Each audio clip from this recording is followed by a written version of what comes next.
All right. Good morning, everyone. Thank you for joining us this morning. We are going to give it just a second here as everyone is logging in and joining us from the waiting room. Okay. Good morning and welcome to this WIOA Wednesday webinar. My name is Kirsten Bayer with the Illinois Center for Specialized Professional Support at Illinois State University, and I will be the moderator and technical support for today's webinar, along with my colleague Molly Cook. So if you need any technical support or help or have any questions during today's session, please feel free to reach out to myself or Molly via the chat. Today's topic is navigating through apprenticeships. What's in your toolbox? And you can go to the next slide, please, Molly. Just a couple of housekeeping things as we get started. As a reminder, all participants on this call are in listen-only mode and you cannot unmute yourselves. If you have questions as the webinar proceeds, please post those in the chat box or the Q&A, and we will address them during our breaks that we have planned throughout the webinar, as well as at the end of the webinar. So feel free, as those questions or comments come up, to just post those in the chat, and then we will have planned breaks where we address those, and then also at the end we will have a live Q&A and address those as well. Just a reminder that this webinar is being recorded, and the presentation recording and materials presented today will be available on our website and on the Illinois WorkNet website within 48 hours. I will put the link to the presentation recording and the link to our website in the chat momentarily. And then in an effort to be as accessible as possible, this webinar is offering closed captioning, and it's not as accurate as we would love it to be. So it will be fully transcribed and edited and accurate closed captioning on the recorded session, but we do have it offered for full accessibility this morning. And then at the end of the webinar and tomorrow, each attendee will receive a follow-up email, which will include a survey asking you about today's webinar. So once you log off of the Zoom session, the survey should automatically pop up in your chosen browser that's on your desktop. And you can feel free to provide that direct feedback. And that same survey will also be in the follow-up email that will be sent to you tomorrow, along with the link where you can access the recording and everything. Please provide us with feedback and any suggestions you have to improve this webinar or upcoming webinars. We always enjoy reading that survey feedback so we can provide the best professional development for you all. And then a reminder, if you do have faulty internet connection, or if you would prefer to call in, you can do so by calling into this webinar by using the phone number in your original registration email, which I know we are all pros at this now that we have been on Zoom for over a year now. So if you could go to the next slide, please, Molly, we're going to do our beginning WIOA Wednesday webinar polls that we do every WIOA Wednesday, right before we introduce our presenters. So the first poll is, which partner do you best represent? And so if you could go ahead and answer this poll while I introduce our presenters this morning. Our first presenter is Lenora M. Daly, the Associate Director of Manufacturing Programs for the Institute for Workforce Education, a division of St. Augustine College, and an apprenticeship navigator for Region 4. And we are, we'll give you guys a couple more seconds to answer the poll because they are still coming in. And our second presenter today is Kim Kuchenbrod, the Talent Pipeline Management Coordinator for Illinois State University ISCP Division. So we welcome Lenora and Kim, and we're going to finish out these polls before we hand it off to them. So this which partner do you represent poll, we have the majority of you joining us from other WIOA partners and stakeholders this morning, and then some of you from Title I, and then sprinkled across the board as well. So I'll share those results so we can all kind of see what partners we're joining from this morning. So welcome everyone, thank you. And then just one last poll, where is your local area you are joining us from this morning? So we'll give everyone a second to answer that. I am joining you from Central Illinois. I reside in Decatur, but our office is in Normal, Illinois, close to Bloomington, if you're familiar with that area.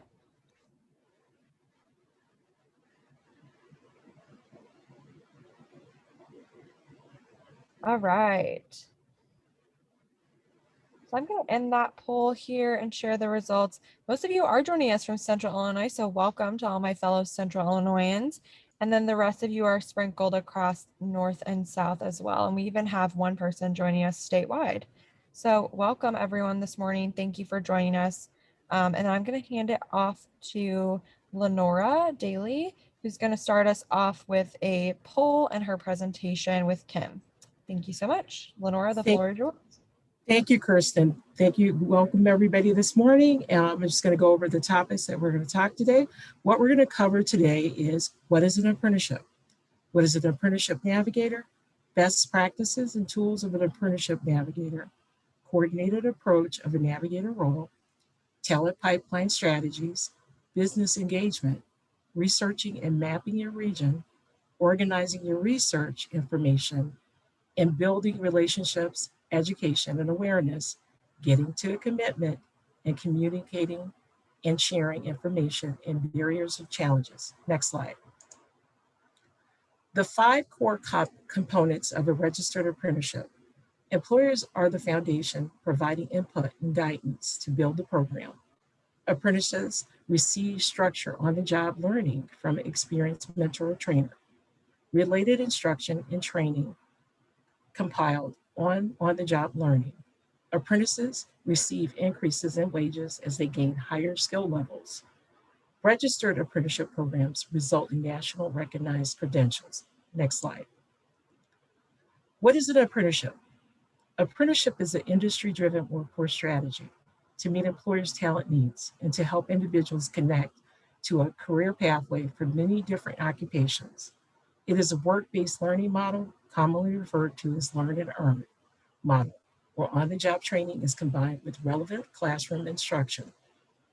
The Department of Labor considers employer-worker relationships to be qualified as an apprenticeship model when the worker receives on-the-job learning, OJL, under the direction of the employer personnel, normally about 2,000 hours. The worker also receives theoretical and practical related instruction training. Recommendation is 144 hours of classroom training outside of the OJL training on the job learning. The worker earns a wage during his and her training, which increases as the apprentices develop more skills and experience. The training results in industry recognized credential after 1 to 6 years. Next slide. Apprenticeship programs can be flexible to meet the needs of the employer or occupation. On this slide, from apprenticeshipillinois.com, we have 3 models, starting with traditional. Apprentices receive both related instruction and on-the-job learning throughout the program. Front-loaded. Apprentices complete some related instruction before starting on-the-job learning. Segmented. Apprentices alternate between related and on-the-job learning. Programs can be time-based, competency-based, or hybrid. The related instruction is flexible. It can be online, in a conference room, in a classroom, or a combination. Next slide.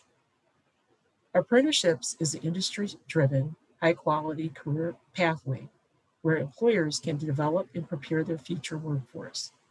Individuals can obtain paid work experience, classroom instruction, and portable national recognized credentials. There are various types of apprenticeships, including youth apprenticeships, which are generally paid apprenticeships for high school students. Pre-apprenticeships, which serve as a bridge program into apprenticeships. Registered apprenticeships, which are vetted by the U.S. Department of Labor. Non-registered apprenticeships, which are not registered by the U.S. Department of Labor. General questions: do apprenticeship programs promote diversity and inclusion? Apprenticeship.gov mentions apprenticeship is a workforce solution that actively promotes diversity and inclusion in the workplace, including race, gender, sexual orientation, and ability. You can upload this fact sheet to learn more about the ways that the Department of Labor is supporting different aspects of diversity and apprenticeship to create more inclusive and equitable workplaces. Next slide. Here are some compelling facts about the registered apprenticeship programs. They have proven a record of producing strong results for employers and participants. Apprenticeships have lifetime earning advantages of $300,000 versus others in similar situations with no apprenticeship training.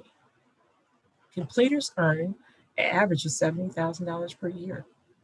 Employers get a return on investment of $1.47 for every dollar spent on apprenticeships, and 90% of registered apprentices are employed upon the completion of an apprenticeship. Next slide. It used to be that most apprenticeship programs were focused on construction and manufacturing. That's changed. Nowadays, there are apprenticeship programs available across all sectors of the economy, including health, information technology, transportation, financial services, hospitality, energy, arts, communication, and other professional sectors. Next slide. The Apprenticeship Committee, along with the help of the Illinois Department of Commerce and Opportunities, has adopted the Navigator and intermediary model to expand apprenticeships more quickly within all the regions of the state, within the different occupations. Next slide. What is an apprenticeship navigator? Apprenticeship navigators serve as a key point of contact in the region for outreach, partnership development, to help expand apprenticeship programs using the talent pipeline practices. Navigators are also responsible for identifying intermediaries who can serve as support and at times sponsors of apprenticeship programs. Apprenticeship navigators, AK Regional Apprenticeship, or workforce consultants, foster the development of partnerships and get people to start in the line or holding their hand and guiding them through the whole process. Next slide. Practices of an apprenticeship navigator. Navigators should remain unbiased on apprenticeship strategies. Navigators should identify related technical instruction, RTI, and have a community support partner for each employer client. Navigators should connect employers to all available funding streams. Navigators recruit industry associations, business organizations, labor market partners, and talent-serving institutions such as community and technical colleges, not-for-profit, community-based organizations, workforce development boards, to serve as intermediaries to develop a sector-based partnership to address common pain points. Next slide. Navigators use the U.S. Chamber of Commerce's talent pipeline management approach to workforce development, along with other business engagement practices. Navigators' primary function is to engage employers and sell the idea of apprenticeship as a strategy of talent pipeline challenges, such as labor market information, competency, credentials, common pain points, unfulfilled positions, upskilling, retention. And now I'm going to pass the mic to my colleague, Kim Kutcherbrock, the Talent Pipeline Management Coordinator from the Illinois State University ISCP Division. We'll talk next more on details of the coordinated approach of TPM. Kim.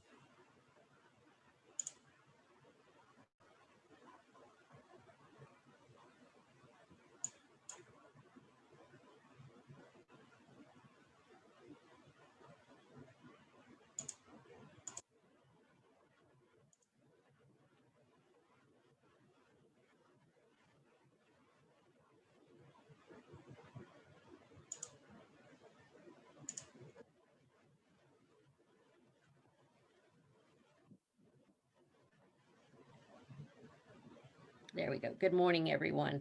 The navigator's role is to serve as the lead collaborative or in the sector partnerships to address apprenticeship programs. So they will help organize each strategy that's involved, which are 6 key strategies in the talent pipeline.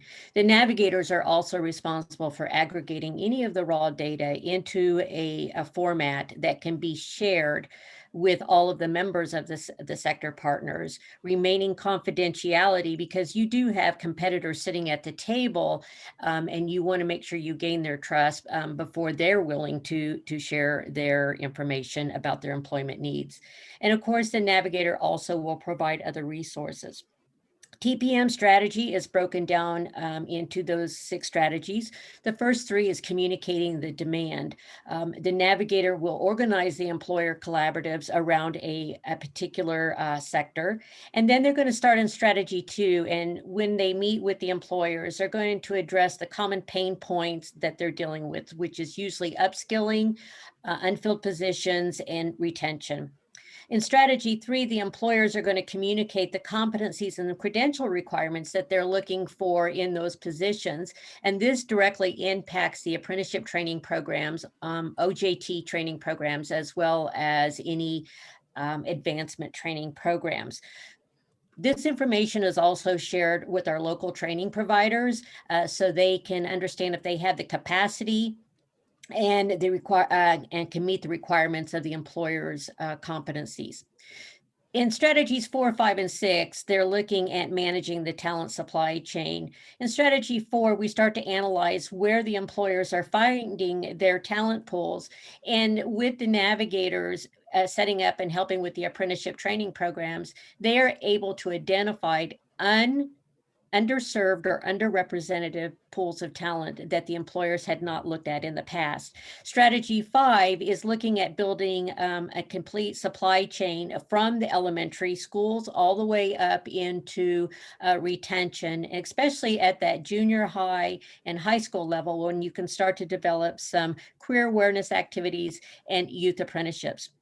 And of course, with any program is looking at the continuous improvement of your processes and then starting the cycle all over again. Next slide, please.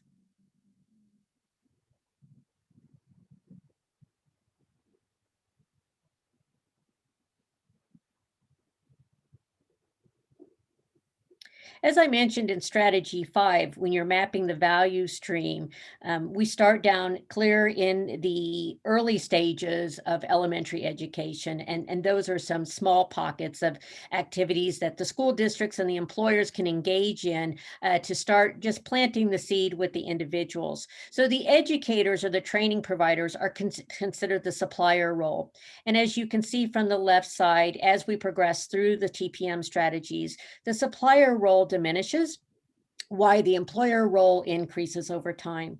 To have a clear understanding of what the roles of the navigators and the intermediaries and how that establishes the apprenticeship training programs, you can see that the navigator starts in under the career preparation and will go through the onboarding stages, where an intermediary who is the individual, the boots on the ground, actually establishing the apprenticeships, they'll start at that early age all the way up into retention.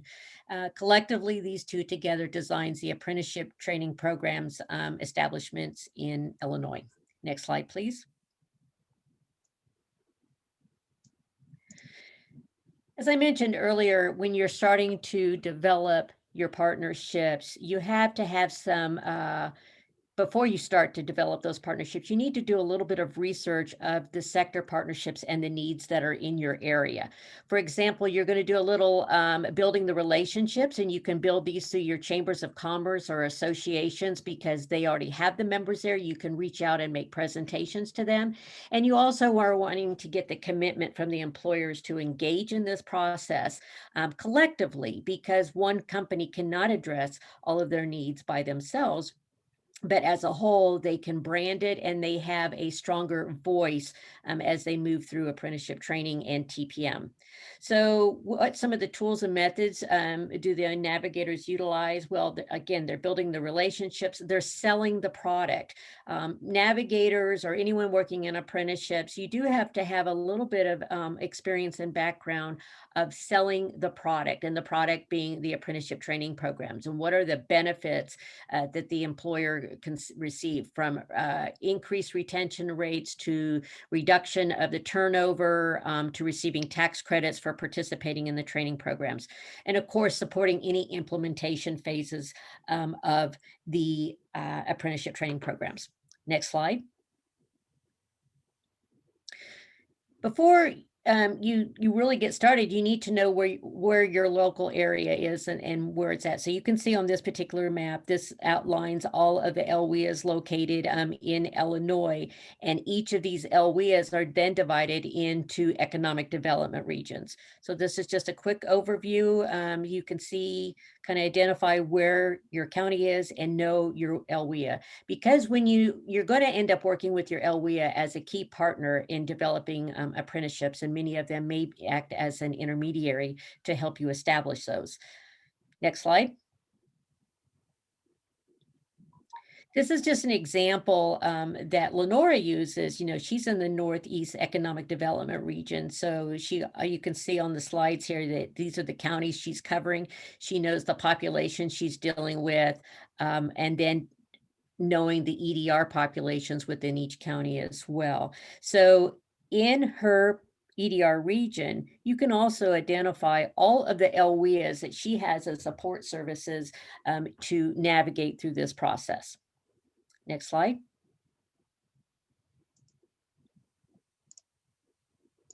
As I mentioned, the state of Illinois is divided into 10 EDR regions. This slide here basically outlines where each of the EDRs are at, but you also want to try to reach out and identify all your potential partners, which could be your LWIAs. You could even the LWIAs partners such as IDES, DCEO, vocational rehab, and your community colleges. You also want to reach out and talk to your business service reps, which are usually members of your local LWIAs. Chambers of commerce and associations are just a wealth of information and can help engage the businesses who may be interested in establishing apprenticeships. Again, your training providers, your community colleges, your school districts, community-based organizations. So you really have to do a little bit of research and background, because this isn't going to involve project management. So you need to know who the key players are in your region, as well as who might be willing to come on board very quickly. You also want to know not just who the players are, but you want to know what programs are already being offered, because these programs can be used as a bridge program into other workforce training programs, including youth, pre, and regular apprenticeship training programs. You can also reach out and participate in meetings, fundings, and support areas for your apprenticeship training programs. Not everything has to have a resource directly attached to the state of Illinois. There are many other entities out there who are also providing apprenticeship training and support. The biggest key thing that you need to understand is what is the need of your occupations and industry within your region. In strategy 2 of Talent Pipeline, this is where you're going to receive a lot of data that you're going to aggregate to give a very clear picture of what your employment needs are, whether it's new and replacement positions, what are the competencies required, what is the retirement percentage over a specific time period, and then you're going to be able to ask very granular questions to help paint that better picture. And of course, the most important piece is engaging with your employers. Next slide, please. Here are some other resources that you can use to help in mapping out your region. Each LWIA creates a regional local planning regional data packets and support. You can use that information. You can study the Apprenticeship Study Act. Apprenticeshipillinois.com is a wonderful site. This is where you're going to find just about everything you need to know about apprenticeships in Illinois. It's updated on a regular basis, and I will share with you right now, it's under some revisions. This particular presentation will also be added to the training resources. And I'll give you a little bit more information on that in just a minute. Using the internet. Of course, everybody can go to the internet, finding resources and partners within your area. Reach out and use the IDS labor market economist. They have a very clear picture of what's going on in their area. And then you also have your community college business reps and apprenticeship programs, your school districts. I always refer to the school districts and your EFEs within your region. When you're looking at apprenticeships, the school districts from the high school, elementary, and so forth, consider that your junior varsity team in workforce development, and then your adults are your varsity team. And it's very important that you take care of your JV team just as much as you're taking care of the varsity team, because that is the future pipeline of employment to meet the employer's needs. Okay, you can also reach out to American Job Centers and regional cooperatives. Oh. Next slide, please. We're going to pause here for a minute, so we'll be happy to answer any questions that you have. Please feel free to enter them into the chat group, and we'll respond accordingly.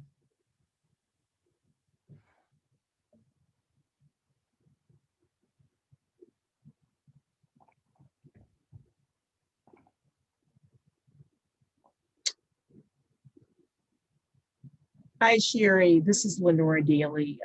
We can go a little bit slower.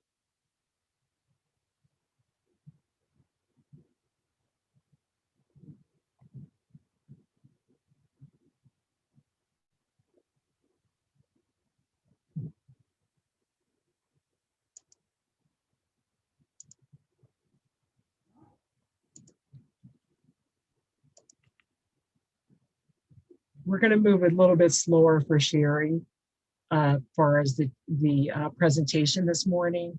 Please note that the presentation will be posted after the presentation this morning for participants today. And we apologize if we're going a little fast this morning. We'll slow it down.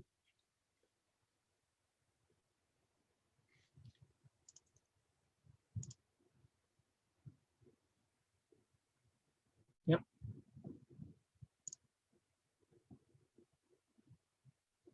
Kim, we've got a question. What platform do you use to recommend for sharing information from the Navigator? We're going to cover that actually in the next couple of slides. We're going to talk about platforms and different tools to research company information and businesses.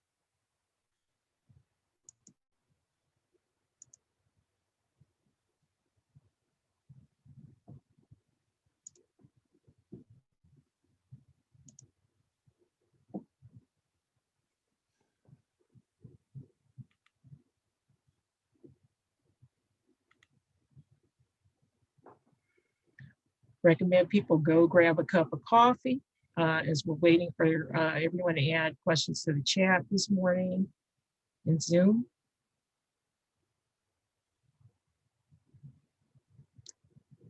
Kim, we're going to give this probably another 5 minutes. Do you feel that we can go forward in another a couple more minutes?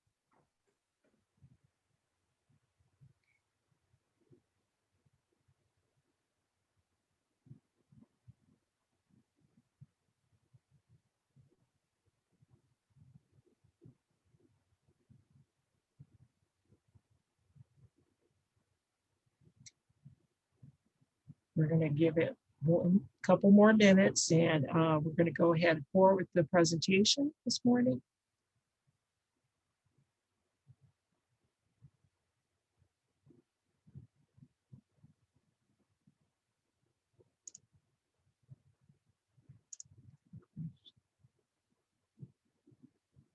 Does Kim recommend starting with a large or small company? This is addressed to you, Kim.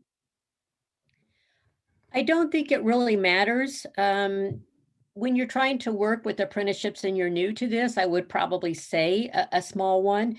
But the key is the employer ready to engage? And sometimes it really doesn't depend on the size of the company. Some smaller ones may not have the time to commit to an apprenticeship, where a larger one may have time to commit. So it will vary from region to region, from company to company.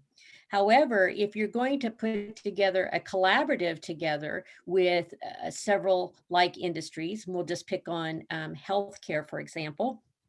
If you had 5 healthcare partners coming together to form that collaborative, then you can collect information, and it gives a a clearer picture of what the needs are for the healthcare partners within a region, a county, or a community. Thank you, Kim.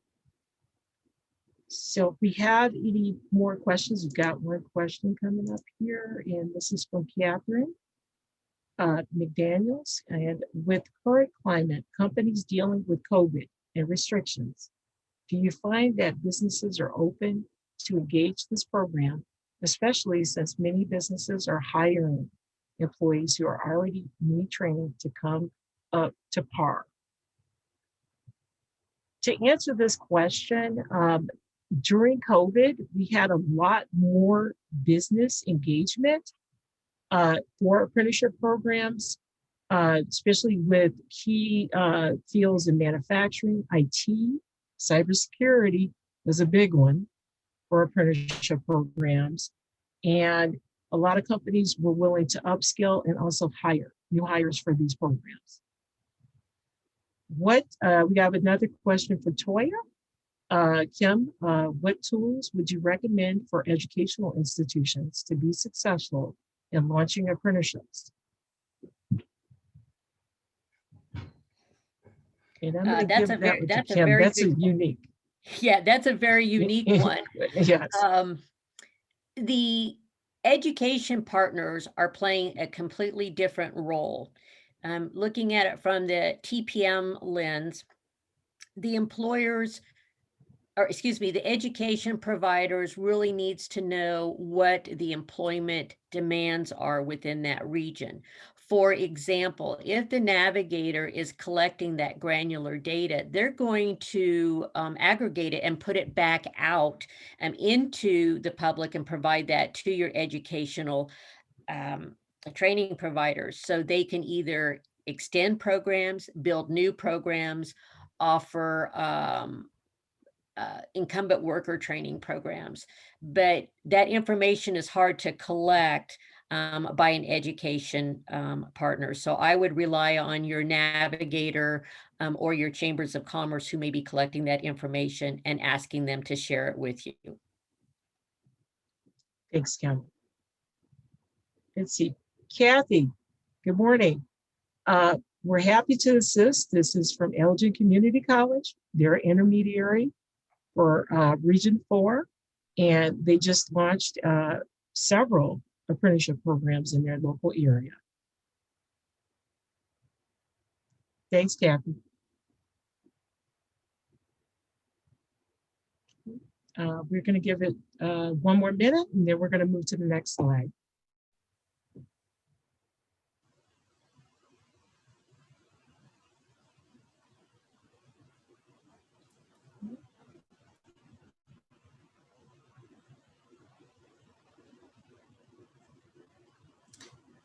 If we don't have any more questions, I'm going to go ahead to the next slide, please.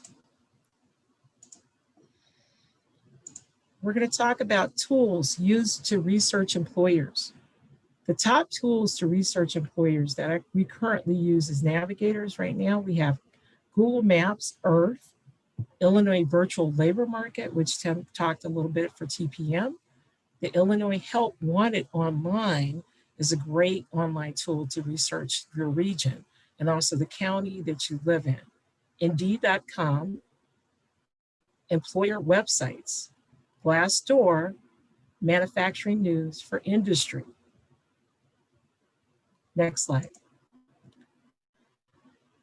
Daniel asked a little bit about what platforms that we currently use at St. Augustine, and other navigators use different types of tools, but I found this one very useful. It's like Why Manufacturing News Industry. That's the name of the website.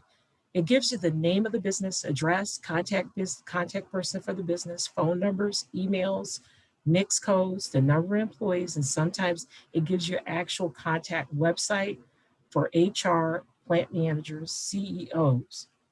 A navigator can set up an account for membership on many of these websites, but for manufacturing news, for the example for this, I just log in and then I click the main menu. Next slide. I use this site because it's a major sponsor. It's sponsored by major real estate companies, insurance companies, energy companies, and other affiliates who can provide support of the general information on this site. Next slide. As you can see on this slide, it has a main menu that you can perform a search to build a region list based on the state, the county, the city, industry, the size of the business. Also, you can put advanced buttons in there for criteria for HR, plant managers, CEOs, and also individuals that you need to contact within the company. Next slide. As in this slide, you see that we have the county, we have the province, the state, the metro area. For this example, for this slide, I just picked Cook County, Chicago, Illinois, as the city that I wanted to research. And I just left the criteria open because of the fact is for this example. So next slide. So I click build my list. As you can see for Cook County, I have 1,267 businesses, and it gives you all of the employee, number of the employee. It also gives you information on the company's, as you can see, the company's information as far as the NICS codes. It also gives you information on plenty of information once you put it into an Excel sheet. And you're able to download this information into an Excel sheet where you're able to organize the data. Next slide. Industry Select also allows you to map where the company location is, the employer information. Basically, for this example, we're using Chicago Meat Authority. The company established the Butcher Apprenticeship Program in 2021 of this year. So as you can see in this slide, you are looking at information for the, we have the address, where they're located in Cook County. We have important phone numbers on the ground. We also have the employee numbers, annual revenue, the square footage of the facility, also when the company was established and what type of business that they do, and which is an international. And it also has information on their competitors. And we're going to go ahead and look at that in the next slide. On the next slide, you can see all of their major competitors, who they compete with in their industry. It also has email addresses for major people within the company as well. And we're going to look at the next slide. On this slide, it analyzes the growth pattern of Chicago Meat Authority. As you can see, they've had a huge increase in 2021 of their product. And they had some downloads, but they had a huge growth because of COVID, because everybody was eating and so on. So next slide. We talked a little bit about other platforms and search engines that we use. Other research and prep tools that we use is the Illinois Help Wanted Online, is HWO, is a resource dedicated to the top 20 employers. The top 20 job postings is an economic development region. So with this website on the Illinois Department of Employment Securities, you can put in your region. You can also put in the data information for the month that you would like to select. And also you'll be able to get that data information. As a navigator, I found it very important to use this information to know what employment opportunities are prevalent in the area in Region 4 and can focus on the apprenticeship opportunities for jobs that are in most demand. The information is compiled and is done by a labor market analysis economist with the Illinois Department of Employment Securities. Next slide. So we talked a little bit about the research. This is actually data marketing information from the IDES website, which we put through their search engine. And this prints up all of the information for the region for Cook County, which I had pointed out for this sample that we're looking at. And one of the top employers we see, Amita Health, is one of the top employers along with Northwestern University. And then also we see here for occupations that are in demand, we have registered nurses. We also have sales representatives, warehouse and manufacturing positions, about 2,000 positions for nursing, and we have about 2,000 open positions for job openings for sales people. So this data information, you can download this information. This is a good resource to gather information about your region and those job openings as well on this search engine. Next slide. Research and prep, Indeed.com. Indeed.com, a navigator can use Indeed to research a business. This information tells you what positions the business has posted.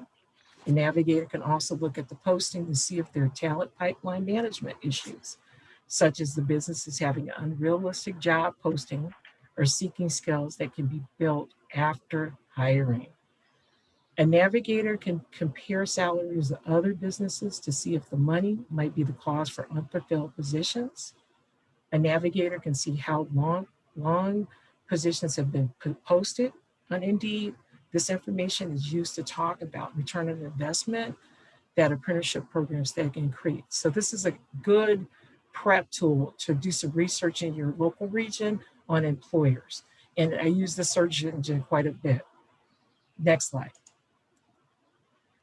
We have where to go to employer websites. I think it's very important that going to an employer website that you're researching is very important for a navigator.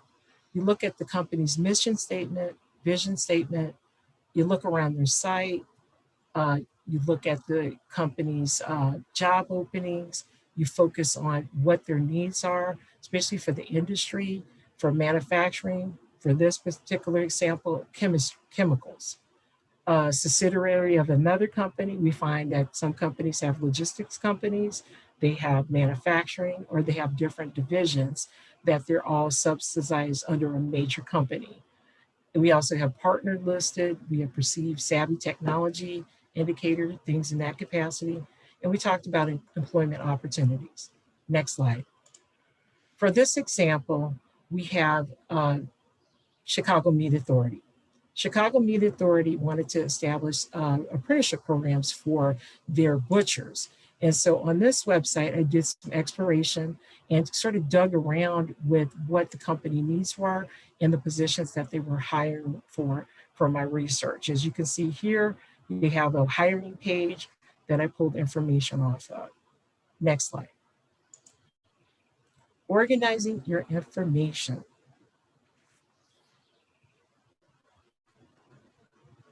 Organizing your information is very important.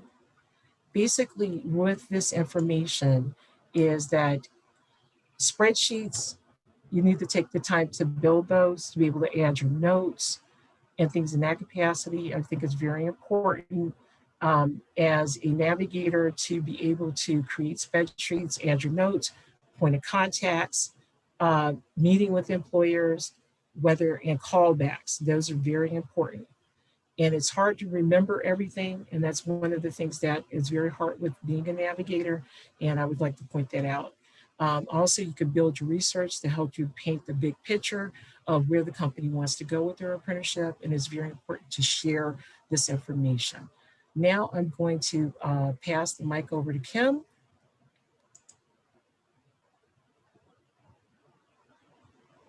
Next slide, please. This is an example of how you can organize your information. And I know this slide is very difficult to read, but basically Lenora has taken all of her information that she's collected about companies and added it onto a spreadsheet.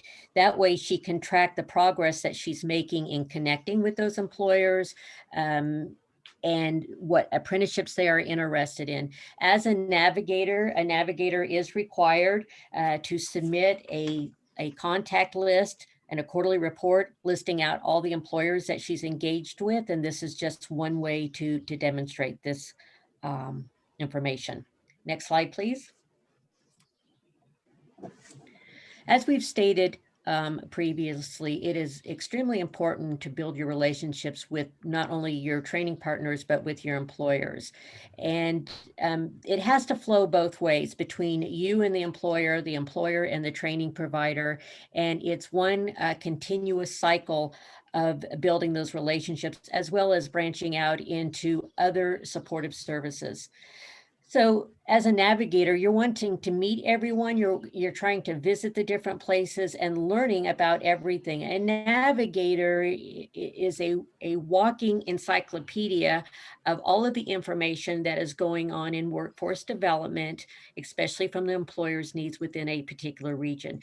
And as a navigator, you're able, with this information, you're able to connect the dots on the needs, whether it be from a training provider, from an employer, from a community-based organization. And so really the role of the navigator is to serve as the convener for everything workforce development. Previously, I mentioned your chambers of commerce, and they have a wealth of information already from their employers' needs. They may have their own job boards. They may have a specific job board for youth only. They'll have different events that you as a navigator can come and present to their members or to their board and so forth, letting them know that there is a resource out in their region to help them with their employer's workforce needs. Sometimes serving as a connector, sometimes that they really just need someone to act as a sounding board to give them advice or ideas that they've been struggling with to meet their workforce needs. And when you begin this process, it becomes a ripple effect. In one of the questions, somebody asked, what size do you start with? And it really depends on the employer's interest in developing the apprenticeships. From the Indeed information that Lenora shared, you could see the many job postings within her area, and you could see who the competitors are. Identifying those and bringing them together to discuss these problems, they'll understand that the employer is not out there by themselves trying to solve the issue, that there are many employers within the same sector that are struggling and trying to address the exact problems that first employer is dealing with. Next slide. A navigator has to have strong listening skills. Yes, we mentioned earlier that they have to have a little bit of understanding of what it is to sell the apprenticeship product to them, but they really need to be a keen listener to understand what those problems are. So here are some examples of some questions that a navigator can ask individually or collectively in a survey to multiple employers. What positions have the highest turnovers? Do you anticipate the retirement of your highly skilled workers soon? And understand the percentage. If there is a high percentage from a navigator's perspective, that means we need to boost those hard to fill positions or those positions where there's going to be a slot because of a retirement, because from an employer's perspective, that's a hole in their process. So you're there to help them fill that hole. What challenges have you encountered helping workers keep pace with industry advances? A navigator can help an employer set up incumbent worker training to help with new technology that's being integrated into the workforce. Another example that I could provide based on a question that was asked, COVID-19. There's a lot of new safety issues that are being put in place by employers. We can look at establishing some type of safety training program, or if you're entering a new piece of high-tech equipment, incumbent worker training can be established. But you also want to be able to keep that in mind when you're developing other apprenticeship training programs. If your company has diversity goals and strategies, do you have difficulty attracting new and more diverse talent pools? When we identify this is one of the questions that we ask in strategy 4 of Talent Pipeline.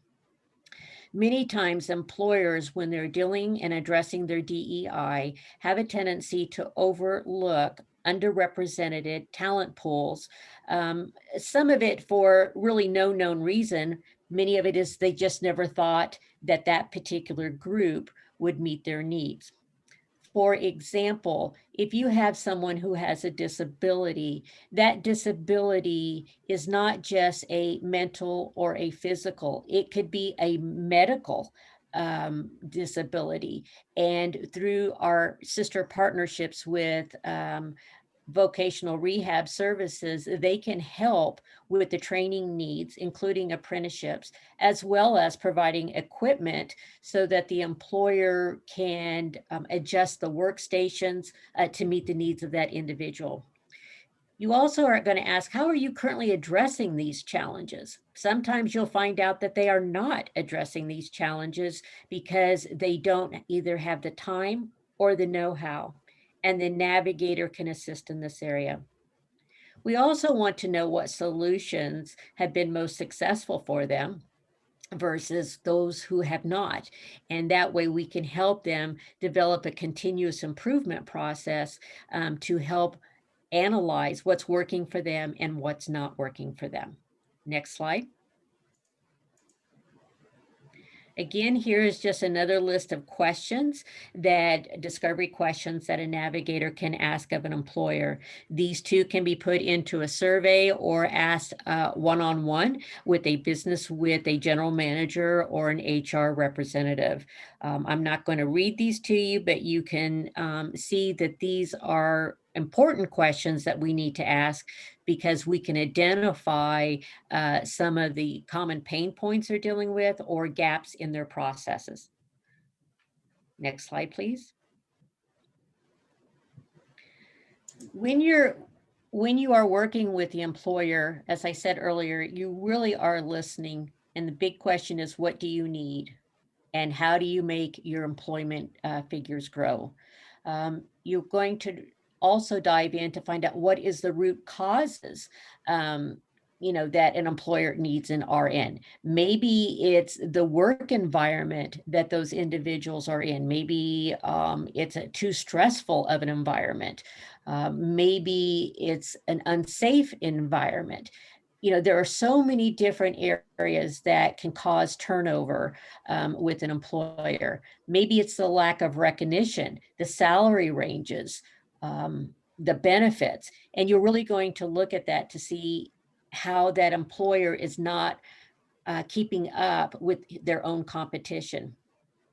So if an employer, for example, is needing welders and you're not familiar with that company, go out and ask for a tour of the facility and get to know that employer. When they say welders, what kind of welders? Are you talking MIG, TIG, underwater? What are the types of welders and what are those competencies that you're looking for? Industrial maintenance. Does the company need some industrial maintenance, or are you needing to fill positions with an industrial maintenance? One of the things in this particular position, it is very diverse, and there are multiple transferable skills from one career pathway to the other that employers may be overlooking, and the Navigator, again, can assist with this. As we, even in like the industrial maintenance, maybe they are looking for the wrong things. Maybe they're set their competencies too high. For example, they may be requiring a bachelor's degree when really you just need some level of education and or an apprenticeship training program. And when an employer is looking at their needs, especially when you're working in a collaborative, let's talk about the machinist, for example. Each company may call their machinist by a different title. Each employer may have different skill sets for their machinist. So using a TPM process, you can identify the common threads that they have together to improve training programs by their local training provider or community college. Next slide, please. So here are some ways that you can build those relationships, connecting employers to other employers, networking and collaboration, referrals, supporting the businesses, intermediaries, training providers, or potential apprenticeships, and education awareness. I would like to just address real quick one of the ways that you can build relationship by networking and collaboration. If a navigator is aware of a company that, for whatever reason, will be closing the business, and they have, let's go back and talk about welders, and they have 10 welders that are going to be looking for new career opportunities. The navigator may know of the other companies within that region who also need welders. So the navigator, serving as a convener, can introduce the two HR directors together, and they could review the job descriptions, interview the candidates, and possibly offer them a job. And you're basically going to be bypassing unemployment for that individual. This is a great networking act that has happened in many, many communities. Not only is the employer thankful for this, but as the employee as well. There are different ways that we've mentioned in the past, different ways you can connect and communicate with those through existing programs that might be in your area. Employers who had programs but now don't have apprentices, how can we connect the dots there? And even hosting a regional event. Referrals is another way that you can network and reach out. And sometimes you're going to have to go back with more than one meeting to help develop that relationship with the employer. Each navigator intermediary should have an elevator speech ready to go at any time when somebody asks, what is a navigator, or what is it that you can do for me? And of course, you have to be very fluid because it's going to change weekly, monthly, quarterly, annually. For example, who knew that COVID was going to impact the workforce as severely as it has? And any of the data that you might have collected, you may have to start over and look at it because some communities or some collaboratives have been devastated by COVID, as well as other employers who are struggling to get additional staff. So you really want to be able to look at those transferable skills from one career field to another. Next slide, please.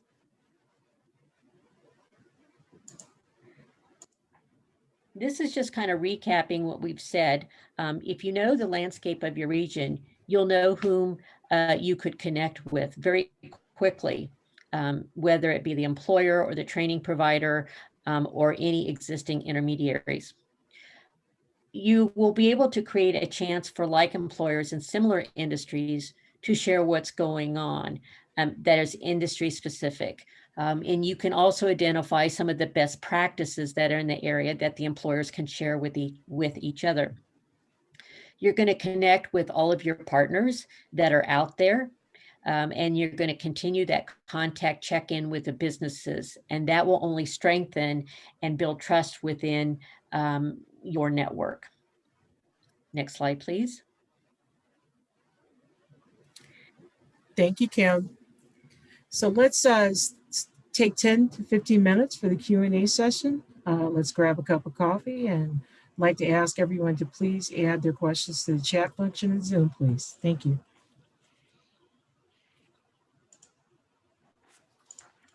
Kim, Yes. we had a couple questions coming through during your slide deck. Are we going to get approval to use this since this is a fee? Where can we use this at no cost? Do the LWIBs have access to it? This is from Sherry. Which site are we referring to, Sherry? Sherry, are you a WIB? How did we find out who the navigator is? I'm hoping that she's could put it back in the chat. Let's see Okay. what we have. Put it back in the chat. We're going to move on to Benjamin had asked, Sherry Benjamin, who do we find out who our navigator is? I did put in the chat from Illinois, apprenticeship-Illinois.com, the link for the apprenticeship and the intermediaries, so she could click and find out who services her area for each region, for each county, who they service. So that is in the link. We have Molly. Just a quick time check. We have 30 minutes left. Thanks, Molly. Okay. So let's see what we have here.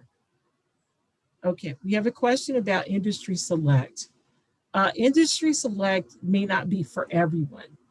There's different platforms such as Hoover's that you can also do research for businesses and employers.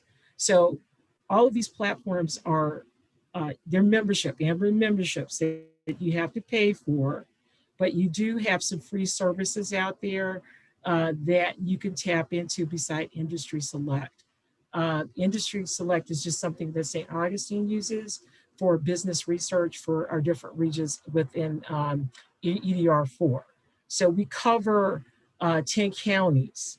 So with that being said, we cover for businesses starting from 5 employees all the way up to 2,000 employees for Industry Select. And it's a good platform to be able to pull information you have and be able to gather, as Kim Pitt pointed out, those pain points of local opportunities and pathways for apprenticeships, for where businesses are struggling to find people for.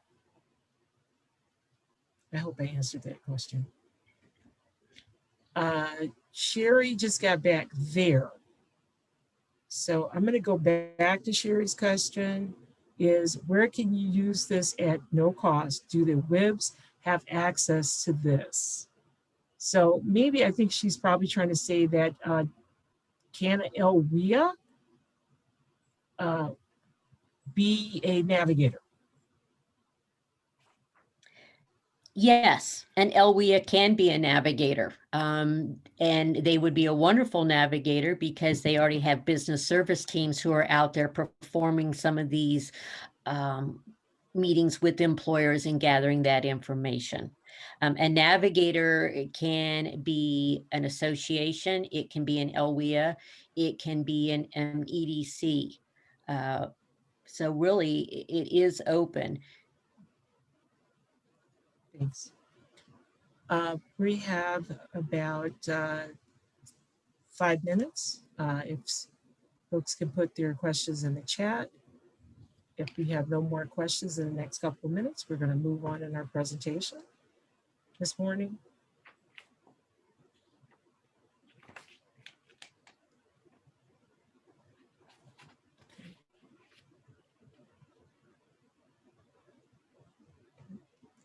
Kim, if it looks like we have no more questions, I'm going to give it another minute and we're just going to move on.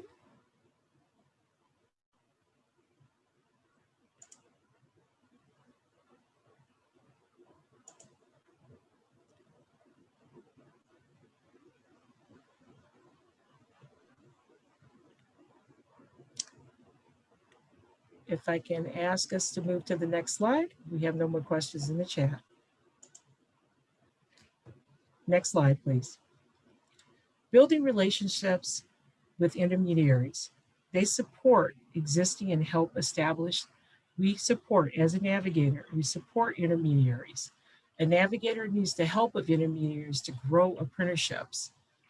A navigator should become very knowledgeable on how an intermediary functions and what programs that are offered. As I mentioned earlier on Illinois, Apprenticeship-Illinois, Apprenticeships website, you have you can see who your intermediaries for your local area as a navigator. You can also see who are the current navigators for the local regions for their particular regions within the state of Illinois. Train a new intermediary. Work closely with the intermediary to build the support of apprenticeship program, which Kim mentioned earlier. Share resources with intermediaries. Connect with them. Connect them with businesses. I always work with my intermediaries in my region to connect them with the different sectors and occupations where there's job openings, to work with the business to establish an apprenticeship program. I think that's very important. Next slide. See, as you have on this slide here for this example, we have Harper College. They have a particular program for on-the-job learning. It's an apprenticeship program for retail and sales managers. They also have here sort of the program checklist for that particular program, the number of hours, the courses that are related to that particular occupation.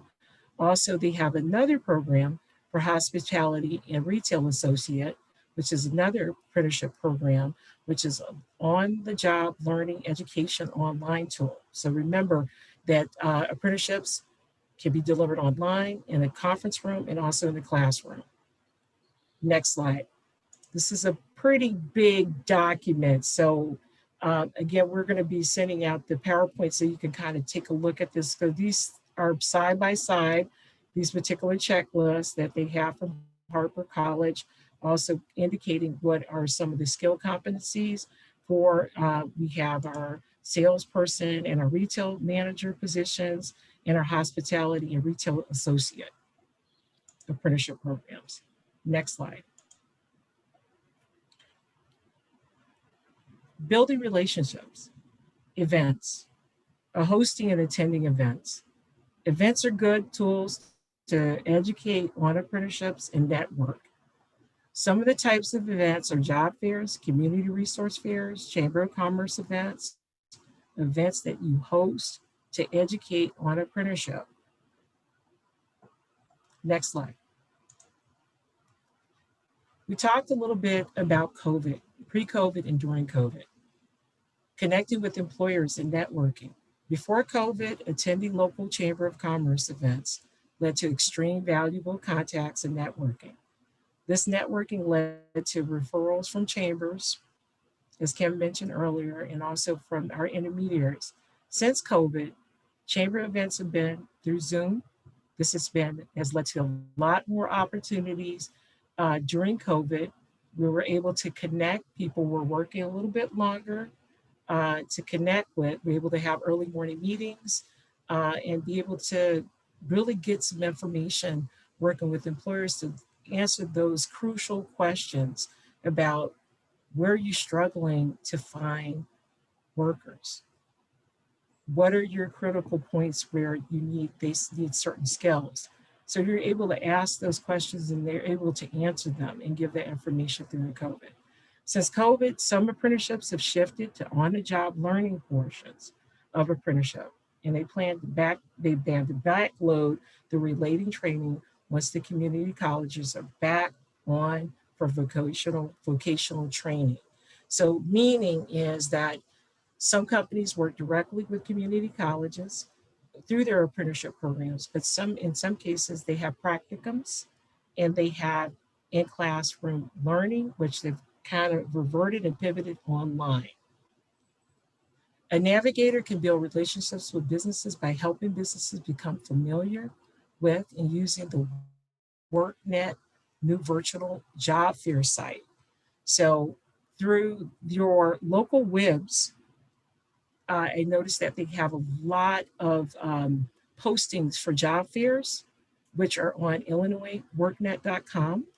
And that's a good place to start to network with employers, have conversations about what they're doing to fill some of these crucial job openings that they have. And that's an opportunity as well. Kim, how do you feel about this? Lenora, I do want to jump in here that especially during COVID, many employers organized job fairs using this site. And one of the key benefits of having it virtual, it's going beyond your region, beyond your community, because it is shared on many social media sites. So when that happens, maybe if you're in the Chicago area, you might have somebody in Kankakee or in Springfield who's going to see this, who is willing to relocate for a new career opportunity. And I would suggest that everyone, and especially employers, to look at the Illinois WorkNet site because it has a wealth of information for you, especially as we continue to recover from the COVID-19. Thanks, Kim. And that's important. I felt that we've learned a lot about COVID, especially with one of the vocations that we work with, cybersecurity. You can work anywhere. You can work from your home still. You can work on site. That's one occupation we learned a lot about during COVID. Next slide. So for example, one of the things that we did were online events. As Kim had mentioned, as far as the job fairs on Illinois WorkNet, we posted this on social media for one of our events that we had back in April. We had about 30 to 40 attendees that attended the Zoom event for apprenticeship webinar to talk to companies about it. We had Chicago Chamber of Commerce. We also had AON talk about their experiences with apprenticeship. And then we also had two of our intermediaries, National Able, and we also had the Calumet Area Industrial Commission talk about their resources and also how they work with employers to establish apprenticeship programs. And just to let you know that this was posted on several social media platforms, LinkedIn, Facebook, Illinois WorkNet. And so for data analyzation, 548 views on LinkedIn, 1,000 views on Facebook, 800 views on Illinois WorkNet. Next slide. Selling the product. Navigators must thoroughly be familiar with apprenticeship. You have to be knowledgeable. You have to understand what are the key points, the types of apprenticeship programs. You also have to be familiar with tax credits that companies can take advantage of. Also be very familiar with your local workforce boards in your local area, American Job Centers that'll be able to assist employers to hire if they need to hire people for particular apprenticeships. Know what's front-loaded, what's a time-based apprenticeship, and a hybrid. I think these are very important points. What are the different ways apprenticeships can be put together? To answer that is that, remember, we have 144 hours of classroom training, but up to 2,000 hours of on-the-job learning. And it doesn't have to be extreme. We've seen apprenticeship programs to be 144 hours of classroom training, and we've seen exactly apprenticeship programs under 600 hours established for on-the-job training. What are the standards? What are the processes and the framework of apprenticeships? Working with your intermediaries, your local community colleges. You could work up with the curriculum, work with them to establish that. Also, we have some very useful tools on apprenticeship.gov. They have a data bank that you can look up those important occupation codes that you could research what apprenticeship programs that have already been established that can be a framework for a apprenticeship program that a company would like to establish. For instance, for the company that we highlighted in the slide deck, there's a current occupation code for butchers where we found a Department of Labor curriculum for 6,000 hours. One of the things that you have to be aware of, if you are utilizing an already established apprenticeship program off the U.S. Department of Labor's website, you can utilize that program as a registered apprenticeship, but you can modify it just only up to 25%. If you change the program, it starts a whole new process, establishing a whole new apprenticeship process. You need to know what your DLL needs to register the program and start a new apprenticeship program. I think it's very important to connect with your local apprenticeship office in your local area.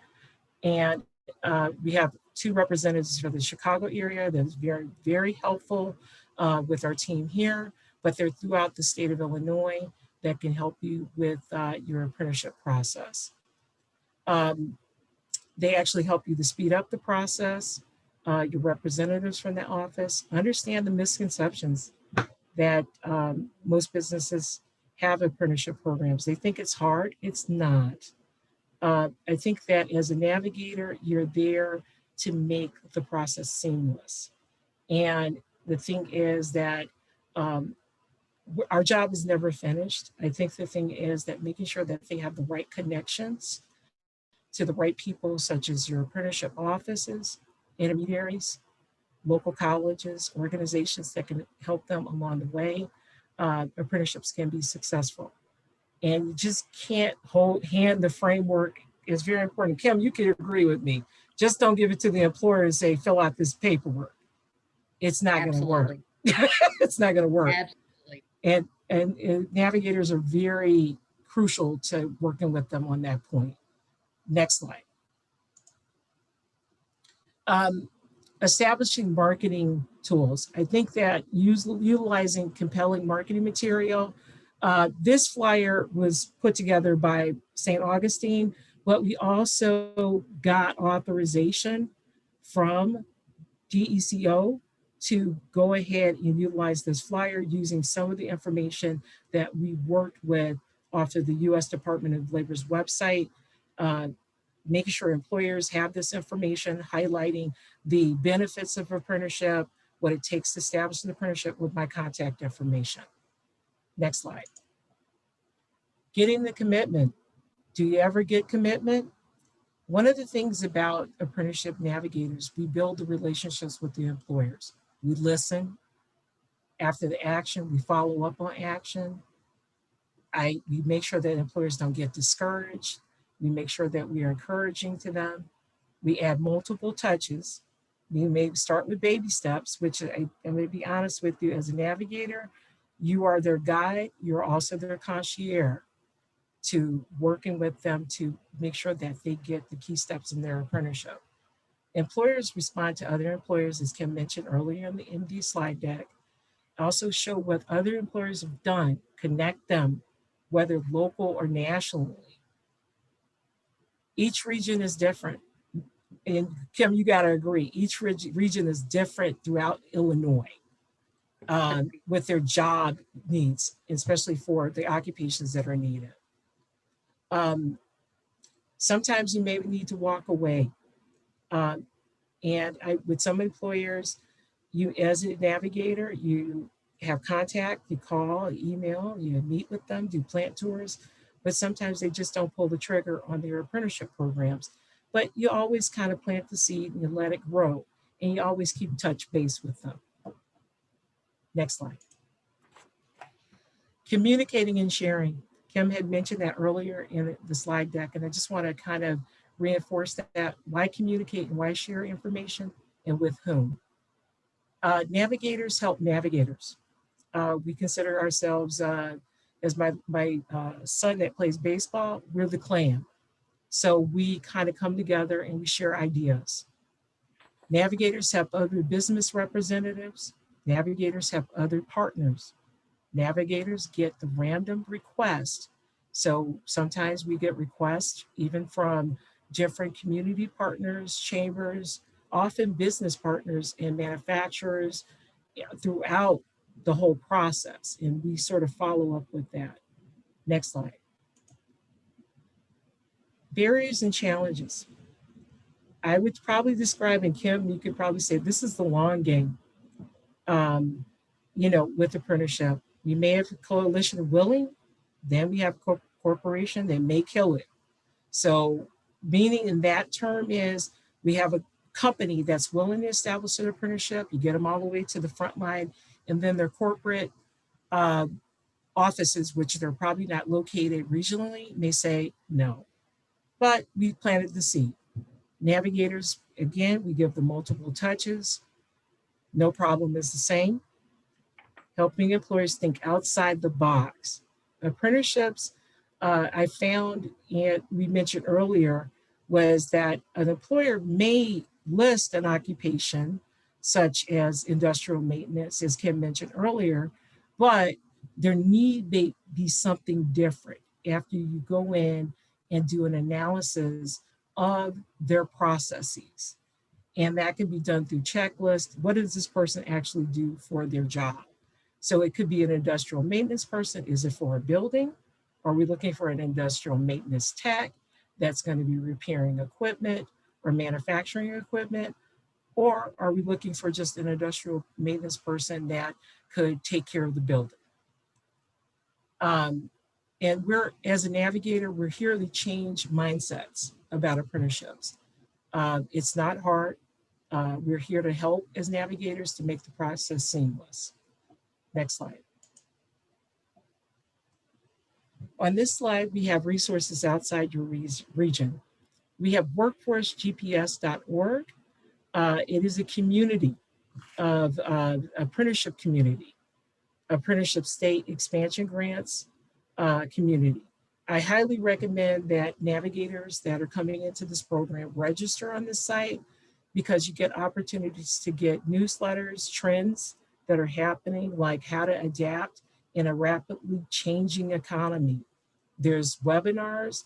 Also, there is I would say a actual phone book of other apprenticeships, workforce groups that are all doing the workforce field, that they're all there. So you have like a connection, email, phone number, photograph of that person in that region that can help you with your apprenticeship.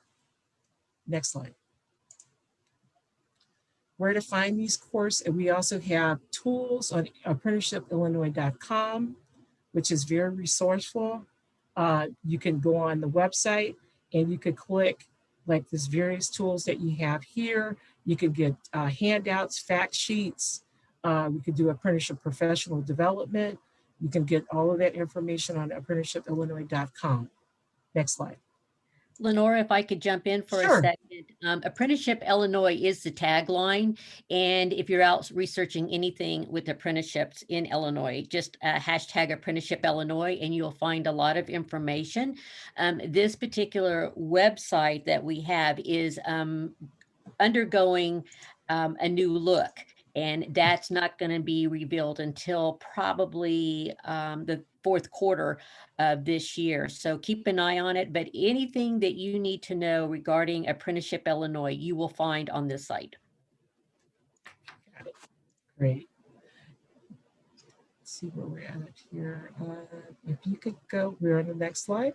So as Kim mentioned, this is just information that you could get for resources. Again, Kim had mentioned it's going under a revamp. And I am going to go to our next slide. And we're going to go to closing remarks. And also we're going to answer a few questions in the chat, Kim, this morning. We have a question from Sherry Sparks. Are there any updates or info you could share on apprenticeship tax credits? The information, the most current information we have on the tax credit is on apprenticeshipillinois.com. If you look under funding and resources, you will find information there. Anytime any material on regarding apprenticeships is changed, it is all put on Apprenticeship Illinois. Got it. And I'm also going to put some information into the chat, Kim. Is effective of January 2020, employees are allowed to do tax credits for qualified educational expenses associated with qualifying apprenticeships.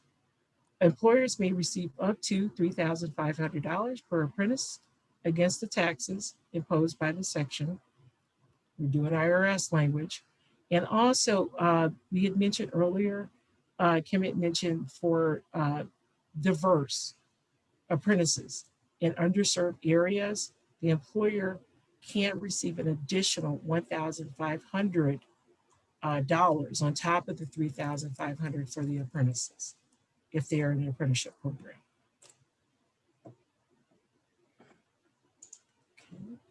Okay. Let's See if you have any more questions in the chat.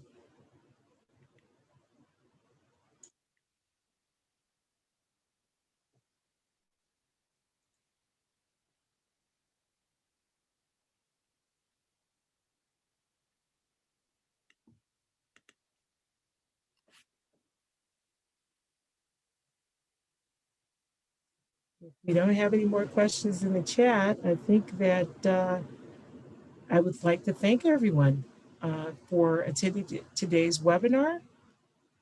And as we mentioned earlier, that the webinar will be posted and sent out to everyone that participated in today's webinar.